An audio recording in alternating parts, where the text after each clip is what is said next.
اللهم صلی علی محمد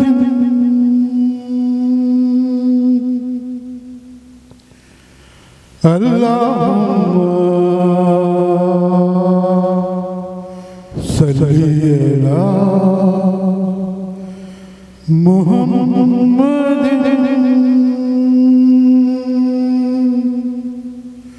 وعلى آلہ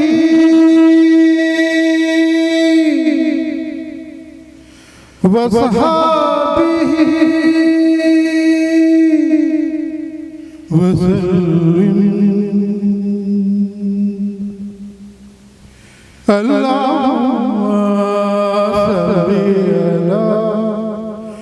محمد وعلى آلہ وصحابہ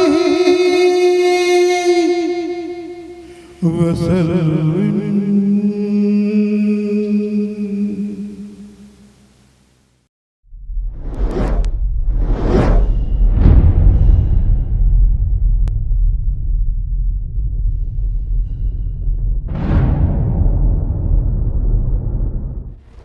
نحمده ونصلي على رسوله الكريم اما بعد فاعوذ بالله من الشيطان الرجيم بسم الله الرحمن الرحيم رب اشرح لي صدري ويسر لي امري واحلل عقدة من لساني يفقهوا قولي.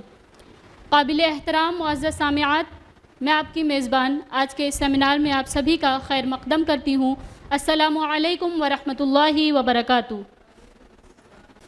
جیسا کہ آپ کو معلوم ہے کہ آج کے سیمینار کا ٹاپک ہے رسول حکمت، رسول شفقت، یعنی وہ رسول جنہیں سید المرسلین اور خاتم النبیین جیسے لقب سے نوازا گیا، یعنی ہمارے آخری نبی محمد رسول اللہ صلی اللہ علیہ وسلم، جن پر قرآن نازل ہوا اور جو کہ تمام انسانیت کے لیے سراپا ہدایت ہیں. آپ نے نہ صرف ہم تک اللہ کا پیغام پہنچایا بلکہ اپنی سیرت مبارکہ سے قرآن کا بہترین نمونہ بھی پیش کیا. اور آپ کو امت کا اس قدر غم تھا کہ اللہ سبحانہ و تعالیٰ نے قرآن میں کہہ دیا فَلَعَلَّكَ بَاخِعٌ نَفْسَكَ. آپ کی ہمارے لیے محبت ہی تھی کہ آپ راتوں کو رویا کرتے تھے. انشاءاللہ آج ہم جانیں گے کہ ہمارے نبی کی شفقت کا عالم کیا تھا اور وہ اخلاق کے کس اونچے مقام پر فائز تھے. اسی پر مبنی ہوگی ہماری فرسٹ اسپیکر سسٹر طیبہ رفعت کی talk. Sister Tayyeba is an active member of IRO who has completed her master's in philosophy from University of Allahabad. Currently she is pursuing her master's in Arabic.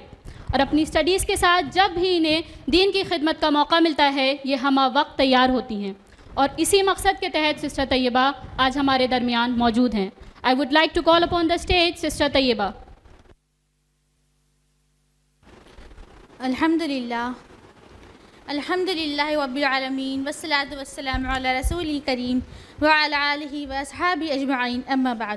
اعوذ باللہ من الشیطان الرجیم بسم اللہ الرحمن الرحیم. لقد کان لکم فی رسول اللہ اسوۃ حسنۃ لمن کان یرجو اللہ والیوم الآخر وذکر اللہ کثیرا. رب اشرح لی صدری ویسر لی امری واحلل عقدۃ من لسانی یفقہوا قولی. میری عزیز سامعات، السلام علیکم ورحمۃ اللہ وبرکاتہ. کیسی ہیں آپ سب لوگ؟ الحمدللہ. امید کرتی ہوں کہ آپ سب ایمان و صحت کی بہترین حالت میں ہوں گی انشاءاللہ. ابھی قرآن کی کچھ چنندہ آیات اور سسٹر انسا سے آج کا عنوان جان کر آپ کو بخوبی علم ہو گیا ہوگا کہ جو آج ہماری گفتگو ہے وہ رسول اکرم صلی اللہ علیہ وسلم کی زندگی مبارک کی کچھ پہلوؤں پر مبنی ہوگی انشاءاللہ، جس کا عنوان ہے رسول حکمت، رسول شفقت. جب ہم رسول اللہ صلی اللہ علیہ وسلم کی سیرت کا مطالعہ کرتے ہیں تو ہم کئی اہم گوشوں سے گزرتے ہیں، جس میں سے ایک گوشہ ہے محبت کا، رحمت کا، ہمدردی کا، انسیت کا. اور ان سب الفاظوں کو اگر ایک لفظ میں پرو دیا جائے تو اس کو کہتے ہیں شفقت، اور وہی میری گفتگو کا موضوع ہے، رسول شفقت۔ اور آپ کی شفقت کے متعلق اللہ سبحانہ وتعالیٰ قرآن میں فرماتے ہیں لَقَدْ جَاءَكُمْ رَسُولٌ مِّنْ أَنفُسِكُمْ عَلَيْهِ مَا عَنِتُّمْ حَرِيصٌ عَلَيْكُمْ بِالْمُؤْمِنِينَ رَءُوفٌ رَحِيمٌ۔ تمہارے پاس تمہارے جنس سے ایک رسول آیا جس کو تمہاری تکلیف دہ چیزیں بہت گرہ گزرتی ہیں اور تمہارے فائدے کا خواہش مند ہے، اور مومنوں پر بہت بہت شفیق الرحیم ہے۔ اللہ اکبر۔ اللہ سبحانہ وتعالیٰ اس آیت کے ذریعے ہم لوگوں کا دھیان، ہم لوگوں کی توجہ اپنے اس عظیم تحفے پر دلانا چاہ رہے ہیں جو آپ نے رسول اللہ صلی اللہ علیہ وسلم کی بعثت کے ذریعے تمام خلق پر اور عموماً ایمان والوں پر فرمائی۔ اور اسی طریقے سے رسول اللہ صلی اللہ علیہ وسلم جو تھے، تو جب ان کی جو اہمیت ہے، جو ان کی ضرورت ہے، وہ ہمارے اور آپ کے لیے ایسی ہے جیسے روح کی ضرورت جسم کو ہوتی ہے، جیسے سورج کی روشنی کی ضرورت پیڑ کو ہوتی ہے، جیسے پانی کی ضرورت مچھلی کو ہوتی ہے۔ اگر روح نہ ہو تو جسم کا کیا وجود؟ اگر سورج کی روشنی نہ ہو تو کون سا ایسا پیڑ ہے جو سبزہ اگائے گا؟ اگر پانی نہ ہو تو مچھلی کا تصور ہی نہیں ہے۔ اور اسی طریقے سے اگر آپ کی بعثت نہ ہوتی، آپ کی حکمت، آپ کی شفقت، آپ کا پورا وجود ہی نہ ہوتا، آپ ہوتے ہی نہیں، تو آج انسانیت کا کیا حال ہوتا ہم اس کا تصور بھی نہیں کر سکتے۔ آپ کی عظیم الشان ہماری اس چھوٹی سی عقل میں نہیں سما سکتی۔ اس کو ایک بہت حقیر سے اگزامپل کے ذریعے سمجھتے ہیں کہ جیسے ہم کوئی کوسچن سولو کر رہے ہوں میتھ کا، اور ایک نیا فارمولا آ گیا، ہم کو نہیں پتہ کہ ہمیں اس کو کہاں پر کیسے اپلائی کرنا ہے، اس کے کیا رولس ہیں، تو ہم کو کس چیز کی ضرورت پڑتی ہے؟ اگزامپل کی ضرورت پڑتی ہے۔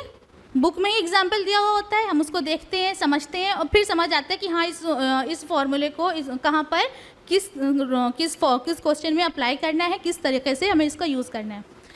اور ہماری فطرت تو ہمارا رب نہیں جانے گا تو کون جانے گا؟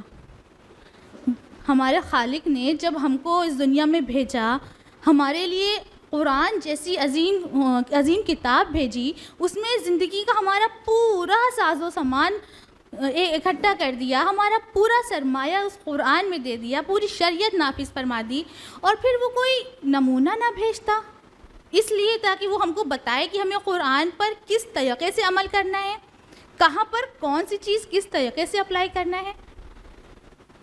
تو اس طریقے سے ہمیں ضرورت ہے اپنے رسول اکرم کی، اور رسول اللہ صلی اللہ علیہ وسلم نے قرآن پر اس طریقے سے عمل کر کے دکھایا، اللہ کے فرمان کو اس طریقے سے نافذ فرمایا کہ اللہ سبحانہ وتعالیٰ خود قرآن میں کہہ دیے، فرما اٹھے سورہ احزاب سورہ نمبر 33 آیت نمبر 21 میں، لَقَدْ كَانَ لَكُمْ فِي رَسُولِ اللَّهِ أُسْوَةٌ حَسَنَةٌ، کہ اللہ کے رسول میں تمہارے لیے ایک عمدہ نمونہ موجود ہے، عمدہ نمونہ موجود ہے۔ اور اسی کو آپ کی پیاری زوجہ محترمہ اور ہماری آپ کی امت المومنین حضرت عائشہ رضی اللہ عنہ مسند احمد کی حدیث میں درج ہے، حدیث نمبر 1602، جس میں حضرت عائشہ رضی اللہ عنہ سے دریافت فرمایا جاتا ہے کہ ان سے پوچھا جاتا ہے کہ رسول اللہ صلی اللہ علیہ وسلم کا جو کردار تھا وہ کیسا تھا، تو آپ فرماتے ہیں کہ کیا تم نے قرآن نہیں پڑھا؟ آپ کا کردار ہو بہو قرآن تھا، نہ ایک ذرہ اوپر نہ ایک ذرہ نیچے، سیم ایز ٹو ایز قرآن۔ اللہ اکبر۔ اور پھر جب ہم تعلیمات نبوی کا مطالعہ کرتے ہیں، اس پر غوطہ زنی کرتے ہیں، تو ہم کو معلوم چلتا ہے، اور ہم کو یہ جان کر بالکل حیرانی بھی نہیں ہونی چاہیے کہ عبادات اور عقائد کے بعد جو تیسرا باب آتا ہے وہ ہوتا ہے محبت کا، اخلاق کا، شفقت کا، اور جس میں سب سے پہلے ہم کو گواہی ملتی ہے اپنے رب العزت کی سورہ قلم سورہ نمبر 68 آیت نمبر 4 میں، جو ابھی آپ نے سماعت فرمائی کہ بے شک آپ اخلاق کے عظیم عہدے پر فائز ہیں، اس عہدے پر نہ کبھی کوئی پہنچ سکا ہے اور نہ کبھی کوئی پہنچ پائے گا، آپ اخلاق کے اس عہدے پر فائز ہیں۔ اللہ اکبر۔ اور اگر ہم یہ بات دنیا میں دیکھیں تو دنیا میں جتنی بھی حکومتیں ہیں، وہ انڈیا کی حکومت ہو، پاکستان کی ہو، امریکہ کی ہو، سعودی، مطلب جتنی بھی حکومتیں ہیں ان کی کچھ نہ کچھ رولز ہیں، کچھ لاز ہیں. وہ کس لیے ہیں؟ وہ اخلاقی برائیوں کو ہی دور کرنے کے لیے ہیں. انسان میں کچھ نہ کچھ اخلاقی برائی ہوتی ہے، اسی کو دور کرنے کے لیے سارے رولز اور لاز بنائے جاتے ہیں. پوری دنیا اس رول اور لاز پر مبنی ہے. اور اگر اس چیز کو ہم رسول اللہ صلی اللہ علیہ وسلم کی زندگی مبارک میں دیکھیں تو آپ نے کیسی تکمیل کری اللہ کے فرمان کی. اس جاہلیت کے دور میں جس وقت ساری تمام سماجی برائیاں، فحش اپنے عروج پر تھا، بدعت، شرکیانہ حرکتیں، سب کچھ، یعنی جتنی بھی برائی ہو سکتی ہے وہ سب کچھ صرف تھی نہیں بلکہ اپنے عروج پر تھیں. اس جاہلیت کے دور میں ہمارے رسول اللہ صلی اللہ علیہ وسلم معصوم تھے، شفیق تھے، امین تھے. آپ نے کبھی بھی اپنی ذات پر ہوئے ظلم کا بدلہ لیا ہی نہیں، کبھی بھی نہیں لیا. آپ پر گندگی پھینکی گئی، آپ کا مذاق اڑایا گیا، نعوذ باللہ آپ کو گالیاں تک دی گئیں، اور آپ نے کیا کیا؟ صبر کیا. آپ پر پتھر برسائے گئے، اور اتنے برسائے گئے کہ آپ کا جوتا خون سے بھر اٹھا. اور جب بدلہ لینے کا وقت آیا تب آپ نے کیا کیا؟ ان کو معاف کر دیا. اور نہ صرف معاف کیا بلکہ ان کے حق میں دعا بھی فرمائی. اللہ اکبر، اللہ اکبر. ایسی شفقت، ایسی محبت جس کو آج سننے کے لیے، دیکھنے کے لیے ہماری آنکھ کان ترس جاتے ہیں. ایسی محبت. وہ دن یاد کریے جب رسول اللہ صلی اللہ علیہ وسلم کو پتہ چلا تھا جبریل علیہ السلام کے ذریعے کہ آپ کی امت کے بھی کچھ فرد ایسے ہوں گے جو جہنم میں جائیں گے. کیا حال ہوا تھا آپ کا؟ اتنے زیادہ بے چین، ایسی کیفیت جو جتنے صحابہ تھے انہوں نے کبھی ایسی کیفیت میں آپ کو نہیں دیکھا. آپ مسجد نبوی کے بغل میں ایک حجرہ تھا، آپ وہاں جاتے، پھر حجرے سے نکلتے، نماز کا وقت ہوتا، نماز پڑھاتے، پھر حجرے میں چلے جاتے ہیں، پھر اگلے نماز کا وقت ہوتا، پھر آتے نماز پڑھاتے، پھر حجرے میں چلے جاتے. لوگوں سے ملنا جلنا تک آپ نے چھوڑ دیا تھا. 3 دن تک یہی حال تھا. صحابہ بڑے پریشان ہو اٹھے. انہوں نے سوچا کہ یا اللہ، ایسی کون سی کیفیت طاری ہو گئی ہمارے رسول پر کہ وہ نہ ہم سے مل رہے ہیں، نہ ہم سے بات کر رہے ہیں، بس آتے ہیں، نماز پڑھاتے ہیں، پھر چلے جاتے ہیں. سب سے پہلے حضرت ابوبکر رضی اللہ عنہ جاتے ہیں، آپ کا دروازہ کھٹکھٹاتے ہیں، سلام کرتے ہیں، کوئی جواب نہیں ملتا. پھر عمر فاروق رضی اللہ عنہ جاتے ہیں، یہی عمل دہراتے ہیں، کوئی جواب نہیں آتا. پھر سلمان فارسی رضی اللہ عنہ جاتے ہیں، یہی عمل دہراتے ہیں، آپ کو بھی کوئی جواب نہیں ملتا. پھر حضرت علی رضی اللہ عنہ سوچتے ہیں کہ کیوں نہ ایک بار آپ کی بیٹی کو بھیج کر دیکھا جائے، یعنی حضرت فاطمہ رضی اللہ عنہ کو. پھر ان تک یہ معاملہ پہنچتا ہے، ساری بات بتائی جاتی ہے. پھر فاطمہ رضی اللہ عنہ آتی ہیں، دروازہ کھٹکھٹاتی ہیں، اور تو پھر سلام کرتی ہیں تو جواب آتا ہے سلام کا. رسول اللہ صلی اللہ علیہ وسلم ان کو اندر بلاتے ہیں تو حضرت فاطمہ رضی اللہ عنہ پوچھتی ہیں کہ اے ابا جان، کیا ہو گیا ہے آپ کو؟ یہ کیسی کیفیت طاری ہو گئی ہے آپ کی؟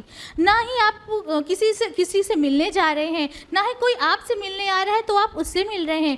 آپ بس حجرے سے نکل رہے ہیں، پھر حجرے میں آ رہے ہیں، پھر حجرے سے نکل رہے ہیں، پھر حجرے میں آ رہے ہیں. تو رسول اللہ صلی اللہ علیہ وسلم کی آنکھوں سے آنسو طاری ہو جاتے ہیں. آپ رونے لگتے ہیں اور کہتے ہیں کہ فاطمہ، مجھے جبریل نے بتایا ہے کہ میری بھی امت کے کچھ لوگ ایسے ہوں گے جن کو جنت میں داخل کر دیا جائے گا، جہنم رسید کر دی جائے گی. اور یہ کہہ کر آپ پھر سے سجدے میں گر جاتے ہیں اور زاروں قطار رونے لگتے ہیں. تبھی پھر ایک آیت نازل ہوتی ہے، وَلَسَوْفَ يُعْطِيكَ رَبُّكَ فَتَرْضَىٰ، ان قریب آپ کا رب آپ کو راضی کر لے گا. سبحان اللہ. یہ عظیم الشان ہے آپ کی کہ جس رب کے آگے ہم فقیروں کی طرح اپنی جھولی پھیلا کر کہتے ہیں کہ اللہ سبحانہ وتعالی ہم کو معاف کر دیجئے، ہم سے راضی ہو جائیے، ہم کو بخش دیجئے، اور ہم اسی قابل ہیں کہ ہم اسی طریقے سے بیٹھ کر گرائیں. وہی رب، وہی ہمارا خالق اپنے محبوب سے کہہ رہا ہے کہ روزہ قیامت وہ اس کو راضی کر لے گا. اللہ اکبر. جب رسول اللہ صلی اللہ علیہ وسلم یہ آیت سنتے ہیں تو ان کے چہرے پر خوشی دوڑ پڑتی ہے اور فاطمہ رضی اللہ عنہ سمجھ جاتی ہیں. کہتی ہیں کہ اے ابا جان ابھی تو آپ غمگین تھے, اب آپ کے چہرے سے خوشی صاف جھلک رہی ہے. تو پھر آپ رسول اللہ صلی اللہ علیہ وسلم فرماتے ہیں کہ فاطمہ میرے رب نے مجھ سے وعدہ کیا ہے کہ وہ روز قیامت مجھے راضی کر لے گا, اور قسم اس ذات کی جس کے ہاتھ میں میری جان ہے, میں اس وقت تک راضی نہ ہوں گا جب تک میری قوم کا میری امت کا ایک فرد بھی بچا رہے گا, بشرط وہ ایمان والا ہو, مشرک نہ ہو. یہ محبت, یہ شفقت کہاں دیکھنے کو ملے گی آج؟ یہ وہ ہم کو جانتے بھی نہیں تھے, آپ کو جانتے بھی نہیں تھے ہمارے رسول اکرم, پھر بھی ہم لوگوں کے لیے آپ نے اپنے دن کا سکون, رات کی نیند ترک کر کے رکھی ہوئی تھی. اور اس کے بدلے میں ہمارا طرز عمل کیا ہے, ہماری محبت کا کیا حال ہے؟ ایک بار اس پر بھی نظر ثانی کریں. ہماری محبت کا یہ حال ہے کہ آج چھوٹی سنت ہو یا کوئی بڑی سنت ہو, ہم یہ کہہ کر ترک کر دیتے ہیں کہ ارے سنت ہی تو ہے, نہیں کریں گے تو کون سا ہمیں گناہ مل جائے گا, فرض تھوڑی ہے جو کرنا ضروری ہے, چھوڑو ہٹاؤ. یہ ہے ہماری اور آپ کی محبت, اور وہ تھی ہمارے رسول اکرم کی محبت. اسی طریقے سے ایک بار رسول اللہ صلی اللہ علیہ وسلم اپنے کچھ صحابہ کے ساتھ کہیں جا رہے ہوتے ہیں, اور آپ کے دست مبارک پر ایک موٹی چادر پڑی ہوئی ہوتی ہے, رکھی ہوئی ہوتی ہے, جو کہ کافی ہارڈ چیز سے بنی تھی, تو سخت چیز سے بنی تھی, تو اور کافی ویٹ بھی تھا اس میں. پیچھے سے ایک بدو آتا ہے, بدو شخص آتا ہے اور اس چادر کو گھسیٹتا ہے, اور اس طریقے سے گھسیٹتا ہے کہ آپ رسول اللہ صلی اللہ علیہ وسلم کی گردن مبارک پر اس کے نشان ظاہر ہونے لگتے ہیں, یعنی کچھ ریشز پڑ جاتے ہیں یا پھر کچھ چھل سا جاتا ہے. اس طریقے سے گھسیٹتا ہے, اور پھر کیا کہتا ہے, اور پھر کہتا ہے کہ اے اللہ کے رسول, اللہ نے جو مال آپ کو دے رکھا ہے اس میں سے کچھ حصہ مجھے بھی دے دیجیے. یعنی کہ وہ شخص, وہ دیہاتی شخص ایک سوالی بن کر آیا تھا, وہ کچھ مال کا سوال کر رہا تھا, اور طریقہ کیا تھا اس کا کہ امام الانبیاء کے دست مبارک سے چادر گھسیٹ لی. اور آپ نے کیسے اس کا جواب دیا؟ آپ نے مسکرا دیا, اور ایک صحابی سے فرمایا کہ جاؤ فلاں مال میں سے اس کو جو چاہیے دے دو. یہ تھا آپ کا طرز عمل, یہ تھی آپ کی تربیت جو ہم تک پہنچی, اور ہم اس پر اس طریقے سے عمل کر رہے ہیں کہ ہم کہیں پر کھڑے ہوں اور پیچھے سے ہماری کسی بہن سے دھکا لگ جائے تو ہمارا فرسٹ سینٹنس کیا ہوتا ہے؟ اندھی ہو کیا؟ دیکھ کر نہیں چل سکتی, دھکا مار کے چلی گئی.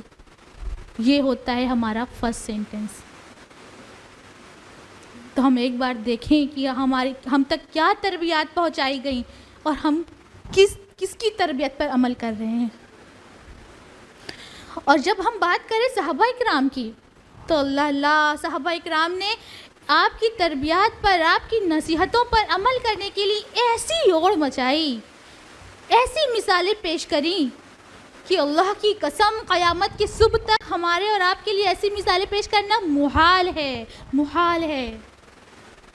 ایک چھوٹا سا اگزامپل دیکھیے ابو بکر رضی اللہ عنہ کا. جب عفق کا واقعہ ہوا اور حضرت عائشہ رضی اللہ عنہ کے ساتھ, تو آپ کو جانتے ہی ہوں گے, آپ سب کو علم ہوگا انشاءاللہ. تو ریومرز اسپریڈ کرنے میں کچھ 2 صحابہ اور ایک صحابیہ بھی شامل ہو گئی تھی, جس میں سے ایک صحابہ تھے مستر رضی اللہ عنہ, اور ان کی کفالت کا ذمہ تھا حضرت ابو بکر رضی اللہ عنہ پر. تو جب ابو بکر رضی اللہ عنہ کو پتہ چلا کہ مستر رضی اللہ عنہ بھی کسی طریقے سے ان افواہوں کو پھیلانے میں شامل ہو گئے ہیں, تو آپ کو بڑی تکلیف ہوئی, بڑی گرہ گزری. اور کوئی بھی والد ہوگا اس کے ساتھ یہی ہوگا نا کہ آپ کی اتنی پیاری بیٹی, اور نہ صرف آپ کی بیٹی بلکہ رسول اکرم کی سب سے پیاری بیوی, ان پر کچھ لوگوں نے, کچھ منافقوں نے الزام لگایا, اور کچھ صحابہ بھی جن کی کفالت خود ابو بکر رضی اللہ عنہ کے ہاتھ میں تھی, وہ اس افواہوں کو پھیلانے میں شامل ہو گئے. تو آپ کو بڑی گرہ گزری اور آپ نے کفالت بند کر دی. اور پھر جیسے ہی رسول اللہ صلی اللہ علیہ وسلم کے منہ سے وہ آیت سنی، یہ آیت نازل ہوئی سورہ نساء کی کہ تم لوگ اللہ فرماتے ہیں تو تم لوگوں کو معاف کر دو، کیا تم نہیں چاہتے کہ اللہ تم کو معاف کر دے؟ ابو بکر رضی اللہ عنہ کا کہنا ہے کہ بس وہ آیت سننا بھر تھا کہ میں نے فوراً مستر رضی اللہ عنہ کو معاف کر دیا، نہ صرف معاف کیا بلکہ ان کی کفالت بھی پھر سے اسٹارٹ کر دی، اور نہ صرف کفالت اسٹارٹ کری بلکہ اس کو مزید اضافہ کر دیا، یعنی جو اماؤنٹ تھا وہ اور بڑھا دیا۔ اللہ اکبر۔ بے شک یہ ابو بکر رضی اللہ عنہ کا ایمان کا درجہ تھا، ان کا یقین تھا اللہ پر، ان کا ایمان تھا رسول اللہ پر، لیکن یہ ایمان کب تھا؟ اس ایمان کی بنیاد کیا تھی؟ رسول اکرم صلی اللہ علیہ وسلم کی تربیت۔ آپ کی تربیت پر فوراً لبیک کہتے تھے، اس لیے ان کے لیے بہت آسان تھا قرآن کی ہر ایک نازل کردہ آیت پر فوراً عمل کرنے لگ جانا۔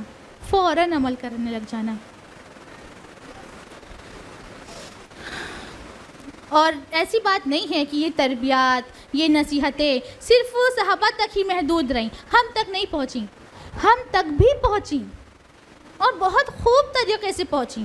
وہ حدیث یاد ہے آپ لوگوں کو، مسند احمد کی حدیث نمبر 9699، جس کا مفہوم ہے کہ ایک صحابی آتے ہیں رسول اللہ صلی اللہ علیہ وسلم کے پاس اور فرماتے ہیں کہ یا رسول اللہ، میرے ایک بازو میں ایک عورت رہتی ہے اور وہ بڑی عبادت گزار ہے، وہ نوافل نماز بھی بہت پڑھتی ہے، وہ نوافل صدقات بھی بہت دیتی ہے، وہ نوافل روزے بھی بہت رکھتی ہے، اس نے نوافل حج بھی کر رکھے ہیں، لیکن اس کا اخلاق اچھا نہیں ہے۔ وہ اپنے پڑوسیوں سے جب بات کرتی ہے تو ان کو گالیاں دیتی ہے، وہ اپنے عمل سے، اپنی زبان سے لوگوں کو تکلیف پہنچاتی ہے۔ تو رسول اللہ صلی اللہ علیہ وسلم نے فرمایا کہ وہ عورت جہنمی ہے۔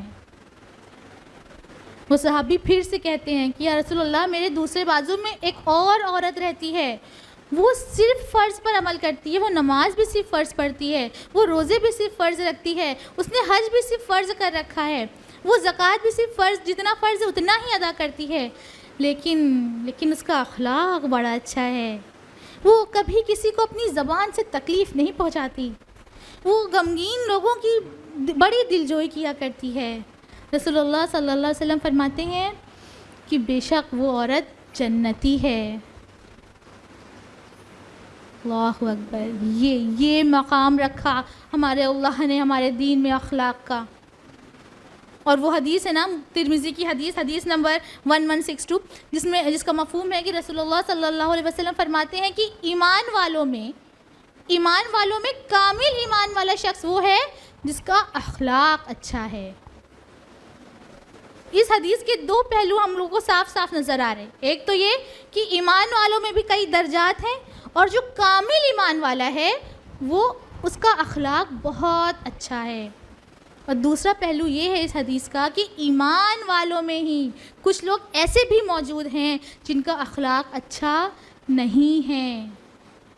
تو ہم ایک بار خود کو دیکھیں، اور صرف خود کو ہی دیکھیں کہ ہم کہاں پر ٹیلی کر رہے ہیں، ہم کس کیٹیگری میں بلانگ کر رہے ہیں۔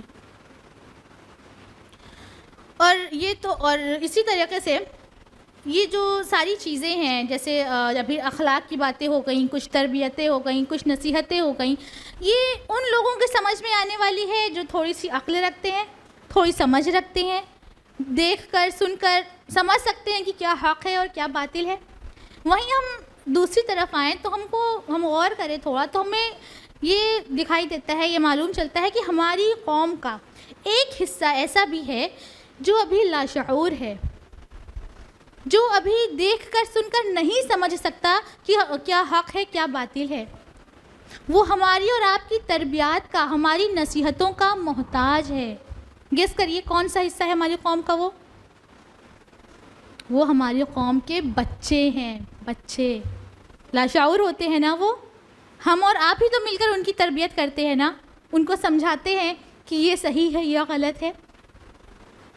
اور اس وقت بھی اس قوم کا ایک حصہ تھا، ایسا نہیں کہ رسول اللہ صلی اللہ علیہ وسلم کے زمانے میں کوئی بچے ہی نہیں تھے اور ہم تک یہ بات پہنچی ہی نہیں کہ ہم بچوں کی تربیت کیسے کریں، ایسا بالکل نہیں ہے۔ بلکہ ہم تک بہت خوب طریقے سے پہنچی. اکثر ہمارے ساتھ ایسا معاملہ ہو جاتا ہے کہ گھر میں کوئی بات ہو گئی یا کہیں سے بھی کچھ بھی موڈ سوئنگس ہو گئے, کچھ فرسٹریشن ہو گئی, تو کہاں پر اتر رہی ہے وہ؟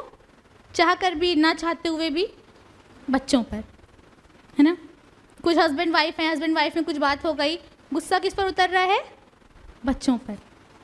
اور اکثر عورتوں میں یہ معاملہ بھی دیکھنے کو ملتا ہے کہ جو ہمارے خود کے اپنے بچے ہوتے ہیں ہم ان پر بڑی محبت, بڑی شفقت, بڑی رحمت برساتے ہیں, لیکن وہیں اسی جگہ پر کوئی دوسرا سامنے کسی اور کا بچہ آ جاتا ہے, اور اسپیشلی اس عورت کا اس شخص کا بچہ آ جائے جس کو ہم ذاتی طور پر دیکھنا بھی پسند نہیں کرتے, تو پھر شفقت کا, وہ محبت, وہ رحمت کا معاملہ نظر نہیں آتا.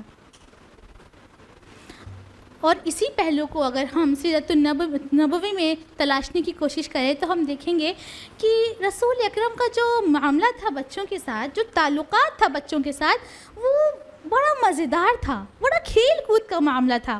کھیل کود میں آپ تربیت بھی کرتے تھے, نصیحت بھی کرتے تھے. ایک حدیث ہے صحیح بخاری کی حدیث نمبر 6129, انس بن مالک رضی اللہ عنہ اس کے راوی ہیں, فرماتے ہیں کہ رسول اللہ صلی اللہ علیہ وسلم روز میرے گھر آیا کرتے تھے. پوچھا گیا کہ ایسی کیا خاص وجہ تھی جو رسول اکرم روز آپ کے گھر جایا کرتے تھے؟ پتہ چلتا ہے کہ ان کے گھر میں ان کے ایک چھوٹے بھائی تھے عمیر, وہ ان سے ملنے جایا کرتے تھے. عمیر رضی اللہ عنہ کے پاس ایک چڑیا تھی, وہ اپنی چڑیا سے بہت خوش رہتے تھے, تو رسول اللہ صلی اللہ علیہ وسلم ساتھ میں جا کر روز ان کے ساتھ جا کر ان کے ساتھ اور ان کی چڑیا کے ساتھ کھیلا کرتے تھے, ہنسا کرتے تھے, اور یہاں تک کہ ان کو چھیڑا بھی کرتے تھے. ایسی بہت ساری احادیث موجود ہیں کہ رسول اللہ صلی اللہ علیہ وسلم جب مدینے میں سڑکوں پر نکلتے, بچے کھیل رہے ہوتے, آپ ان کے سر پر ہاتھ پھیرتے ہوئے چلے جاتے. ایک صحیح بخاری کی حدیث ہے, حدیث نمبر 5652, جس میں رسول اللہ صلی اللہ علیہ وسلم اپنے کچھ صحابہ کے ساتھ ایک قبیلے میں جاتے ہیں. وہ قبیلہ شہر سے ہٹ کے تھوڑا دور ہوتا ہے, وہاں جاتے ہیں, وہاں کچھ بچے کھیل رہے ہوتے ہیں, تو آپ کچھ بچوں کے سر پہ ہاتھ پھیرتے ہیں, ایک بچے کو اٹھا کر اپنی گود میں لے لیتے ہیں, اس کو بوسہ لیتے ہیں. تو وہاں پر اسی قبیلے کا ایک شخص کھڑا ہوا ہوتا ہے, وہ کہتا ہے کہ یا رسول اللہ ہم تو ایسا نہیں کرتے. یعنی اس قبیلے میں ایسا معاشرہ تھا کہ اب بچے کو ایسے کھلے عام بوسہ لینا, اس کو گود لے لینا, اس کو پیار کرنا باعث شرم تھا. مطلب وہ سوچتے تھے یہ ساری چیزیں چار دیواروں کے پیچھے کے اندر کا کام ہے, اور اسپیشلی ماں کا کام ہے, ہم ایسا نہیں کرتے. اور وہ بڑے فخر سے بتا رہا تھا کہ یا رسول اللہ ہم تو ایسا نہیں کرتے. تو پتہ ہے آپ نے کیا جواب دیا اس کو؟ آپ نے کہا کہ جب تمہارے دل سے ہی رحم نکال دیا گیا ہے تو اس میں کیا کروں؟ اللہ اکبر. یعنی بچوں کو بوسہ لینا, ان سے محبت کرنا, ان کے ساتھ شفقت کا معاملہ کرنا, ان کے ساتھ تھوڑا سا کھیل کود کر لینا ہمارے دل میں رحمت ہونے کی ایک نشانی ہے. اور آج جس طریقے سے پورے عالم میں جینوسائیڈ پھیلا ہوا ہے نا, ایک وبا کی طرح جو پھیل رہا ہے نا, ایسا لگتا ہے گویا اللہ یہ رحمت بہت جلد ہم سے چھین لے رہا ہے. اللہ اکبر. اللہ ہمارے قوم کے بچوں کی ہر فتنوں سے حفاظت فرمائے, آمین ثم آمین. اسی طریقے سے ایک حدیث ہے, صحیح بخاری کی حدیث ہے, حدیث نمبر 3747, اس کے راوی ہیں اسامہ بن زید رضی اللہ عنہ, فرماتے ہیں کہ جب میں بہت چھوٹا تھا تو رسول اللہ صلی اللہ علیہ وسلم اپنی گود میں ایک طرف مجھے بیٹھاتے اور ایک طرف حسن رضی اللہ عنہ کو بیٹھاتے. اور یاد رکھیے کہ جو اسامہ بن زید رضی اللہ عنہ ہے نا, وہ حبشی تھے. یعنی ایک گود میں آپ ایک حبشی بچے کو بیٹھال رہے ہیں اور گود میں دوسری طرف اپنے اہل بیت, اپنے نواسے کو بیٹھال رہے ہیں. یہ برابری کا معاملہ رکھتے تھے ہمارے رسول اکرم صلی اللہ علیہ وسلم. اور اسامہ بن زید رضی اللہ عنہ فرماتے ہیں کہ جب رسول اللہ صلی اللہ علیہ وسلم ہم کو اپنی گود میں بیٹھاتے تو وہ کبھی ہمارے سر سہلایا کرتے, کبھی ہمارا بوسہ لیا کرتے, اور ہم دونوں کو اپنے سینے سے لگا لیتے. اللہ اکبر. کیا خوش قسمتی بچے تھے وہ. اپنے سینے سے لگا لیا کرتے اور پھر دعا کرتے کہ یا اللہ میں ان دونوں سے بہت محبت کرتا ہوں, آپ بھی ان سے محبت کریے. اللہ اکبر. اللہ اکبر. اور اگر ہم یہ سوچ رہے ہیں کہ بچوں کے ساتھ جو آپ کا معاملہ تھا وہ صرف کھیل کود, محبت اور شفقت تک ہی سیمت تھا, نہیں, بالکل نہیں. اسی محبت میں, اسی شفقت میں, اسی انسیت میں, اسی ہمدردی میں آپ کی تربیات اور آپ کی نصیحتیں بھی شامل تھیں. ایک چھوٹی سی جھلک دیکھیے. عبداللہ ابن عباس رضی اللہ عنہ کی حدیث ہے، ترمذی کی حدیث ہے، حدیث نمبر 2516، جس میں عبداللہ ابن عباس رضی اللہ فرماتے ہیں کہ جب میں بہت چھوٹا تھا، عموماً 10-11 سال کا، اللہ عالم، جب میں بہت چھوٹا تھا تو رسول اللہ صلی اللہ علیہ وسلم کے ساتھ کہیں جا رہا تھا تو آپ نے مجھے کچھ نصیحت کری. ایک چھوٹے سے بچے کو جو ابھی حق اور باطل اور صحیح غلط مطلب اس کو کچھ بھی نہیں سمجھ آتی ٹھیک طریقے سے، اس کو کیا نصیحت کر رہے ہیں رسول اللہ صلی اللہ علیہ وسلم. آپ بس اس کے الفاظ پر غور فرمائیے کہ پہلی نصیحت کری کہ اللہ کے احکام کی حفاظت کرو. دوسری نصیحت فرمائی کہ اللہ کے حقوق ادا کرو، گویا تم اسے اپنے سامنے پاؤ گے. تیسری نصیحت کہ جو مانگنا ہو اللہ سے مانگو، جو چاہنا ہے اللہ سے چاہو. چوتھی نصیحت کہ اگر دنیا کے تمام لوگ مل کر بھی تم کو کوئی فائدہ پہنچانا چاہیں تو نہیں پہنچا سکتے سوائے اتنا جتنا تمہارا رب چاہے. اگر دنیا کے تمام لوگ مل کر تمہیں کوئی نقصان پہنچانا چاہیں تو نہیں پہنچا سکتے سوائے اتنا جتنا تمہارا رب چاہے. ایک چھوٹے سے بچے کو وہ تعلیمات دے رہے ہیں جن تعلیمات پر عمل کرنے کے لیے آج ہمارے بھی پیر لڑکھڑا جاتے ہیں. صحیح بخاری کی یہ حدیث ہے، حدیث نمبر 1491، حسن رضی اللہ عنہ کا واقعہ ہے. تو حسن رضی اللہ عنہ صدقات کی کچھ کھجور رکھا ہوا رہتا ہے اور وہ ایک کھجور اٹھا کر، حسن بہت چھوٹے رہتے ہیں وہ، تو ایک کھجور اٹھا کر اپنے منہ میں ڈال لیتے ہیں. تو رسول اللہ صلی اللہ علیہ وسلم جب یہ دیکھتے ہیں تو فوراً آپ کے منہ میں انگلی ڈال کر وہ نکالنا چاہ رہے. بچے لوگ جو بہت چھوٹے ہوتے ہیں تو اپنے منہ میں کچھ ڈال لیتے تو بند کر لیتے ہیں نا زور سے، دونوں دانت سے دبا لیتے پھر کھولتے نہیں ہیں. تو اسی طریقے سے حسن رضی اللہ عنہ نے بھی اپنے دانت کو ملا لیا اور آپ کی انگلی کو اندر نہیں جانے دے رہے تھے. تو ایک صحابی نے فرمایا کہ یا رسول اللہ وہ ابھی بہت چھوٹے ہیں، معصوم ہیں، جانے دیجیے. تو رسول اللہ صلی اللہ علیہ وسلم فرمایا کہ نہیں، یہ اہل بیت میں سے ہے اور اہل بیت پر صدقہ حرام ہے. اور آپ نے اس کھجور کو ان کے منہ سے نکال کر ہی دم لیا. یعنی وہ بچہ جو ابھی جانتا ہی نہیں کہ صدقہ ہے کیا چیز، صدقہ الفاظ سے بھی واقف نہیں ہے، وہ معصوم بچہ، اس کو بتا رہے ہیں کہ صدقہ تم پر حرام ہے. یہ ہے آپ کی اعلیٰ تربیت، یہ ہے آپ کی نصیحت. اور پھر آپ نے ایسی تربیت فرمائی اور پھر آپ کی تربیت یافتہ صحابہ نے ایسے کارنامے انجام دیے، اتنی چھوٹی چھوٹی عمر میں کارنامے انجام دیے کہ گویا وہ دوبارہ ہو ہی نہیں سکتا. عبداللہ ابن عباس رضی اللہ عنہ، جن کو آپ دعائیں فرما رہے تھے کہ اللہ تو بھی ان سے محبت کر، وہ آگے چل کے قرآن کے فرسٹ مفسر بنے، جن کی تفسیر اب تک ہمارے اور آپ کے بیچ موجود ہے. ابن عباس، اور ہم لوگ پڑھتے ہیں الحمدللہ، فرسٹ مفسر بنے. وہ اسامہ بن زید رضی اللہ عنہ، جن کو آپ اپنی گود میں بیٹھالے ہوئے تھے، اور ان کو وہ 17 سال کی عمر میں ایسی بڑی فوج کے سپہ سالار بنتے ہیں جس کو ایک بہت بڑی طاقت کا تختہ پلٹ کرنے کے لیے بھیجا جا رہا تھا. اور آپ کی فوج میں بہت سارے آپ سے بڑے صحابی موجود تھے، لگ بھگ 40 اور 50 پلس ایج کے صحابی بھی موجود تھے. اور اسامہ بن زید رضی اللہ عنہ کی جو ایج تھی وہ تھی 17 سال. حسن رضی اللہ عنہ، حسین رضی اللہ عنہ کے کیا واقعات تھے ابھی پچھلے گزرے دنوں میں آپ نے خوب طریقے سے سنا ہوگا. تو یہ ہے آپ کی اعلیٰ تربیت، یہ ہے آپ کی نصیحتیں. جیسی آپ نے تربیت کری ویسے ہی بچہ اس نے اس کو اخذ کیا، بڑا ہوا، پھر وہی اس کے عمل سے ظاہر ہوا. اب ایک بار پلٹ کر آتے ہیں، اپنے ایرا کو دیکھتے ہیں.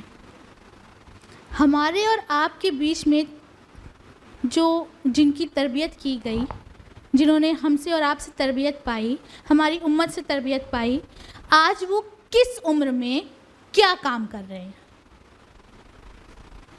کوئی منور فاروقی بن کر اسٹینڈ اپ کامیڈی کر رہا ہے، کوئی فیصل عدنان بن کر فیمس ٹک ٹاکر بن رہا ہے، کوئی عرفی جاوید بن کر فحش کی بد سے بدترین جسم کی طریقے سے بد سے بدترین طریقے سے جسم کی نمائش کر رہا ہے. اگر ہماری جنریشن اسپیشلی جنریشن زی جس کو ہم بولتے ہیں، جو ہمارا یوتھ ہے، جو ہمارے ینگسٹرز ہیں، وہ اگر اپنے ٹریک سے اتر گئے ہیں تو اس کا ذمہ دار کون ہے؟ ایک بہت بڑا کوسچن مارک. کون آگے آتا ہے اور ذمہ داری لیتا ہے کہ ہاں ہماری وجہ سے ایسا ہوا؟ کون ہے اس کا ذمہ دار؟ اگر ہم اس کو جائیں نا اس کی تہہ میں، تو ہر ایک شخص ہے ذمہ دار. ہر ایک شخص، ہر ایک فرد ہے ذمہ دار. اور اگر ہم یہ سوچ رہے ہیں کہ اب تو دنیا ختم ہی ہونے والی ہے، اب تو کچھ بھی نہیں ہو سکتا، اب تو سب کچھ ختم ہو گیا، نہیں، ابھی بھی یہی مناسب وقت ہے. یوتھ کلب کا نام آپ سب نے سنا ہوگا نا، اور سب اس کے ممبرس کو سنتے بھی ہوں گے انشاءاللہ. تو اگر کبھی ان کی ہسٹری اٹھا کر دیکھیں کہ وہ پہلے کیا تھے اور اب کیا ہیں. جب ان کی زندگی میں دین نہیں داخل ہوا تھا تب ان کی کیا زندگی تھی، جب ان کی زندگی میں دین داخل ہو گیا تب ان کی کیا زندگی ہے. تو ایسا بالکل نہیں ہے کہ ہمارے پاس اگزامپلس موجود نہیں ہیں. نہیں، ہمارے پاس اگزامپلس بھی موجود ہیں، ہر ایرا میں موجود ہیں، روڈ میپ بھی موجود ہے. تو پھر کیا موجود نہیں ہے ہمارے پاس؟ ہمارے پاس عمل موجود نہیں ہے. ہم عمل سے خالی ہیں.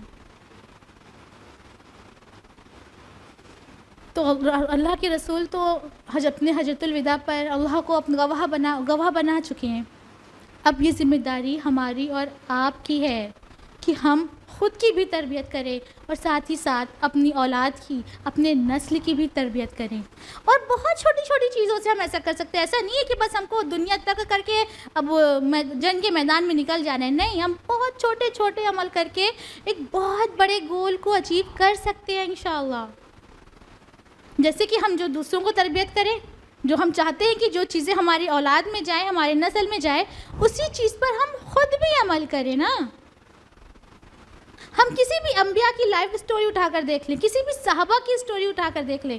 آپ لوگوں نے کبھی کسی ایسی بات کا حکم ہی نہیں دیا جس پر آپ نے خود عمل نہیں کیا. اگر آج والدین چاہ رہے ہیں کہ ان کا بیٹا نمازی بنے تو ان کو بھی چاہیے کہ وہ 5 وقت کی نماز پڑھے نا. اگر آج کے والدین چاہ رہے ہیں کہ ان کا بیٹا صدیق کہلائے تو والدین کو بھی چاہیے کہ وہ بھی جھوٹ نہ بولے.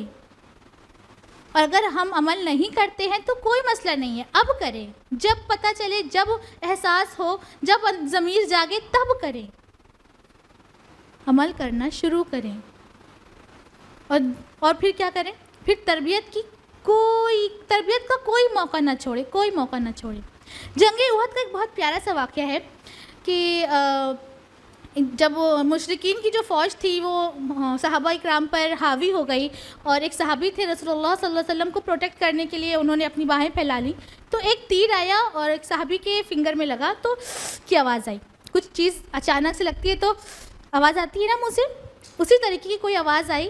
تو اس جنگ کے میدان میں جہاں پر ہر طرف تلوار بازیاں ہو رہی ہیں، خون خرابہ ہو رہا ہے، صحابہ شہید ہو رہے ہیں، اس ماحول میں رسول اللہ صلی اللہ علیہ وسلم تربیت فرما رہے ہیں اور کہہ رہے ہیں کہ اگر تم اپنے منہ سے یہ آواز نہ نکالتے نا، اس کی جگہ ایک حدیث کے مطابق سبحان اللہ اور دوسری حدیث کے مطابق اللہ اکبر بولتے تو ہو سکتا تھا فرشتے تم کو اٹھا لیں. اللہ اکبر. یعنی اس ماحول میں بھی تربیت جاری ہے. تو ہم کو بھی تربیت کا کوئی موقع نہیں چھوڑنا، نہ اپنا، نہ اپنی اولاد کا، نہ اپنی نسل کا. اور تیسری جو سب سے اہم کرنے والی چیز ہے وہ یہ ہے کہ ہمیں اپنا گول سیٹ کرنا ہے. جب تک گول سیٹ نہیں ہوگا، ہم کو پتہ ہی نہیں رہے گا کہ ہمیں کہاں جانا ہے، تو ہم کسی بھی راستے پر چل پڑیں. خالد بن ولید رضی اللہ عنہ فرماتے ہیں کہ جب میں کسی جنگ کے لیے کوئی خط لکھتا یا لکھاتا تو کسی دوسرے فوج کو، تو اس میں ایک لائن ضرور لکھواتا تھا. کیا لائن تھی وہ لائن یہ تھی کہ وہ لکھواتے تھے کہ تمہارا جس فوج سے سامنا ہو رہا ہے، وہ دشمن کو خط لکھواتے ہوئے یہ لکھتے تھے دشمن کو خطاب کرتے ہوئے کہ تمہارا جن لوگوں سے سامنا ہو رہا ہے وہ ان کے مطابق جو تمہیں اپنی جان، اپنی شان، شوکت جتنی محبوب ہے، تمہارے سامنے والی فوج کو اس سے اتنی ہی یا اس سے زیادہ اپنی موت محبوب ہے. اپنی موت محبوب ہے. تو ایسی کون سی چیز تھی صحابہ کے پاس جس کی وجہ سے صحابہ اکرام کو اپنی موت محبوب ہو گئی؟ آج ہم میں سے کوئی بھی ایسا شخص ہے جو یہ کہہ کر کھڑا ہو جائے کہ ہاں بھائی ہمارا ہو چکا، اب ابھی ہمیں موت آ جائے ہمیں کوئی فرق نہیں پڑتا، ہم بالکل تیار ہیں، اب جنت میں ہی جانا ہے کوئی گارنٹی ہے؟ ہمارے ایسے عمل صحابہ کے پاس اعمال تھا اور وہ جانتے تھے کہ اب وہ اگر وہ زندہ ہیں تو دنیا ان کی ہے، اور جب موت آئے گی تو آخرت ان کی ہی ہونے والی ہے۔ تو ہم بھی اپنا گول سیٹ کریں اور سکھائیں اپنے بچوں کو کہ یہ دنیا ہی ہے جس کے ذریعے ہم کو آخرت کمانی ہے، اور صرف یہ دنیا ہی ایک ذریعہ ہے جس کے ذریعے ہم کو آخرت کمانی ہے۔ نہ صرف دنیا کے پیچھے پڑ جانا ہے، دنیا دنیا دنیا، نہیں، اسی دنیا کے ذریعے آخرت کمانی ہے۔ اور یہ گول ہم کو بھی اپنا سیٹ کرنا ہے، اور اپنے بچے جو ہمارے چھوٹے ہیں، بہت چھوٹے ہیں، وہ بہت زیادہ چھوٹے ہیں، ان کو بھی یہی گول سیٹ کر کے دینا ہے، ان کو یہی نظریہ دینا ہے کہ تم اس نظریے سے سوچو۔ اور انشاءاللہ اگر ہم ان چھوٹی چھوٹی بات پر، چھوٹے چھوٹے تربیت پر عمل کریں، چھوٹی چھوٹی نصیحتوں کو اخذ کریں، تو وہ دن دور نہیں ہے جب دنیا پھر سے ناک رگڑتی ہوئی ہمارے پیچھے آئے گی انشاءاللہ۔ انشاءاللہ ایک چھوٹی سی بہت پیاری سی حدیث کے ساتھ میں اپنی گفتگو اختتام کرنا چاہوں گی۔ حدیث ہے مسند احمد کی، جلد 3 صفحہ نمبر 155، جس کا مفہوم ہے کہ ایک بار رسول اللہ صلی اللہ علیہ وسلم صحابہ کے بیچ میں بیٹھے تھے اور فرماتے ہیں کہ میں عنقریب ہی اپنے بھائیوں سے ملنا چاہتا ہوں۔ تو صحابہ نے کہا کہ یا رسول اللہ، ہم ہی آپ کے بھائی ہیں نا، ہم تو سامنے موجود ہیں۔ تو رسول اللہ صلی اللہ علیہ وسلم نے فرمایا کہ نہیں، تم تو میرے صحابہ ہو، تم لوگوں نے مجھے دیکھا اور پھر مجھ پر ایمان لائے۔ میرے بھائی تو وہ ہیں جنہوں نے مجھ کو نہیں دیکھا ہوگا پھر بھی مجھ پر ایمان لائیں گے۔ اللہ اکبر، یعنی وہ ہماری اور آپ کی اس نسل کی ان نسلوں کی بات کر رہے تھے جن میں آپ نہیں موجود ہیں۔ تو ہم بھائی تو نہیں بن سکتے، جینڈر کے حساب سے بن سکتا ہے کیا کوئی یہاں پر بھائی؟ نہیں نا۔ تو ہم سب انشاءاللہ بہن کی حیثیت سے رہیں گے، اور میں امید کرتی ہوں کہ ہم سب انشاءاللہ روزہ قیامت آخرت میں رسول اللہ صلی اللہ علیہ وسلم کی بہن کی حیثیت سے جنت میں داخل ہوں گے، اور وہاں آپ سے ملاقات کریں گے انشاءاللہ انشاءاللہ۔ السلام علیکم ورحمۃ اللہ وبرکاتہ، وآخر دعوانا الحمدللہ رب العالمین۔ جزاک اللہ خیراً کثیرہ سسٹر۔ اللہ سبحانہ و تعالیٰ آپ کی کاوشوں کو قبول کرے اور آپ کو دنیا و آخرت میں اجر عظیم سے نوازے۔ ماشاءاللہ بہت خوبصورت انداز میں آپ نے بتایا کہ کس قدر ہمارے نبی اپنی امت سے محبت کرتے تھے، اور خصوصاً آپ کی توجہ بچوں کی تربیت پر ہوتی تھی، جس کا نتیجہ یہ تھا کہ آپ سے تربیت یافتہ اصحاب نے چھوٹی عمر میں ہی بڑے کارنامے سر انجام دیے۔ تو ہمیں چاہیے کہ ہم خود اس پر عمل پیرا ہوں، یعنی دوسروں کے ساتھ شفقت، محبت اور رحمت کا معاملہ کریں۔ اب بس میں محض اتنا کہنا چاہوں گی کہ آپ صلی اللہ علیہ وسلم ہمارے درمیان موجود نہیں ہیں، لیکن سیرت النبی کی شکل میں ان کا عملی نمونہ موجود ہے۔